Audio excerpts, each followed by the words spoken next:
Welcome to A1 TV Telugu news. నేను భువన. Details చూద్దాం.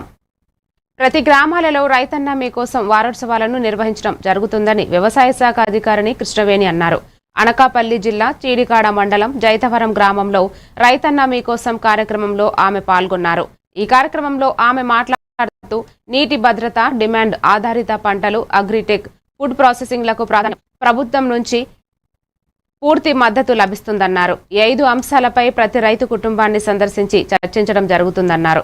MPTC Paila Mutyalu Naidu, super sarpanch Koduru Govindarao, horticulture assistant D Varun కుమార్తెకు సహాయకులు M Srinivasarao, APCNF cluster incharge Ramalakshmi, ప్రకృతి వ్యవసాయ సిబ్బంది త్రివేణి, ఉమా, వరలక్ష్మి, పాడి రైతులు కార్యక్రమంలో పాల్గొన్నారు. కలిపి మనకి కోటింగ్ ఇప్పుడు అది చూసారా, అవి అందులో ఉన్నవి మినప గింజలు ఉన్నాయి. సో దానికి ఇంకొక 4 గింజలు పెద్ద గింజ వచ్చేటట్టు అది తయారు చేశారు. సో దీనివల్ల ఏంటంటే ఇది మనం పొలంలో ఏంటి, మనం పైన దుక్కి చేసి మామూలుగా విత్తనం జల్లేస్తే వర్షం పడకపోతే ఎన్ని రోజులు ఇది పోతుంది ఇమీడియట్గా, వెంటనే దాంట్లో తేమ ఏది లేకపోతే ఇమీడియట్గా వచ్చిన మొలక దెబ్బ తినడము, అలాగే మొలక రాకపోవడం కూడా ఉంటుంది. సో ఇలా చేయడం వల్ల ఏంటంటే మనకి విత్తనం అనేది నష్టపోకుండా ఉంటాం.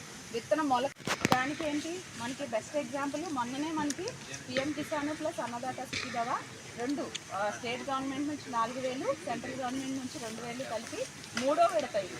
అంటే సంవత్సరానికి ఒక రైతు కుటుంబానికి 20,000 ఇస్తున్నారు. దాంట్లో ఏంటంటే మొన్న 3వ విడత, ఆఖరి విడత ఈ సంవత్సరానికి వేశారు. సో దానికి